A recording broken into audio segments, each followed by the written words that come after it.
Je vais passer le micro à Yanis Mollet qui va vous expliquer ce qui a été mis en place chez eux, de quelle façon et avec quel résultat. Et vous verrez qu'on retrouve en tous les cas un certain nombre de chiffres qui se ressemblent. Bonjour à tous.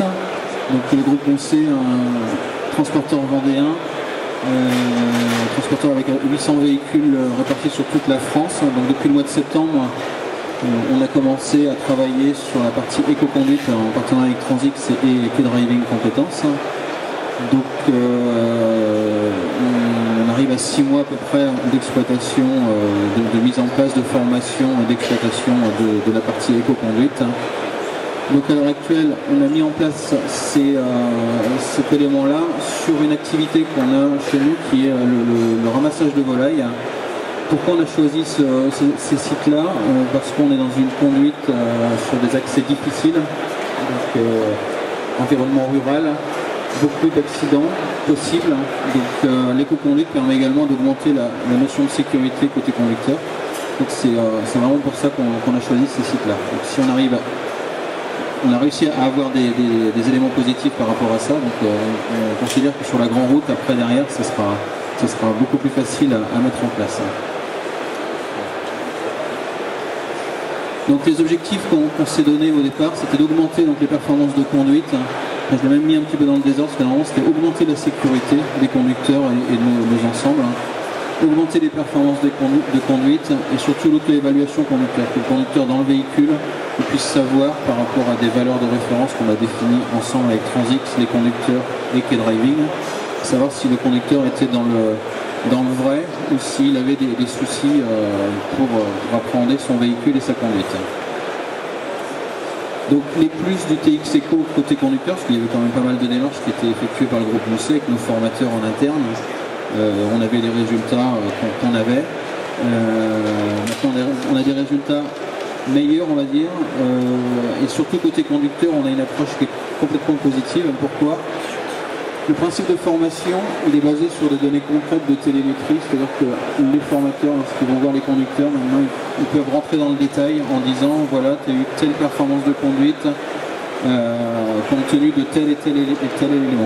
On peut parler de l'anticipation, par exemple, si la valeur sur l'anticipation n'est pas bonne, ils peuvent aller argumenter cet élément-là en disant le nombre de coups de frein que tu as donné, le temps de route que tu as passé en ayant le pied sur le frein, ainsi de suite. Donc les côté conducteurs, ça leur permet vraiment d'aller toucher du doigt exactement sur quelle action ils doivent s'améliorer. Le deuxième élément positif, c'est le suivi des performances en temps réel, c'est-à-dire qu'ils peuvent se corriger tout de suite. Ils sont dans le véhicule, ils ont un indicateur avec 5 indicateurs avec des traits verts qui peuvent passer au rouge, donc ils le voient visuellement, ils savent exactement sur quel élément ils ne sont pas bons. Donc ça c'est quelque chose qui est intéressant pour eux. On a le positionnement du conducteur par rapport à son équipe en faisant attention tout de même qu'il n'y ait pas de notion de compétition qui s'installe entre les différents conducteurs. C'est pour ça qu'on ne communique pas les informations de conduite des conducteurs à tout le monde. Les informations sont vraiment confidentielles. Elles sont jointes dans les bulletins de salaire. Par contre, on communique largement sur le site, sur les moyennes du site, de manière à ce que le conducteur puisse se situer par rapport à la moyenne du site.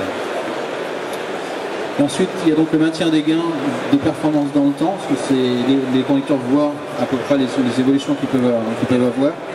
Ensuite, le deuxième effet, c'est qu'on reprend nos vieilles habitudes. Et malheureusement, alors avant ils ne pouvaient pas savoir exactement où ils se situaient. Donc là, ils ont des indicateurs qui leur permettent de savoir si ils sont toujours dans les meilleures performances de conduite par rapport à la formation. Donc voilà. Donc suite à ça, sur les 4 derniers mois, on est à 8% d'économie valorisée, de manière sûre. On a de très gros espoirs d'augmenter ce chiffre, de passer la barre des 10%. Pourquoi? Parce que sur les 4 derniers mois, on n'était pas sur des conditions météorologiques favorables. On a eu de la neige, on a eu du vent, on a eu de la pluie, on a eu pas mal de choses. Surtout sur les sites dont je vous ai parlé, qui sont un site à côté de Vichy et l'autre en Vendée. Donc on a eu un petit peu de vent aussi chez nous. Donc ce qui veut dire que avec des conditions météorologiques plus favorables, on va passer la barre des 10%, c'est sûr.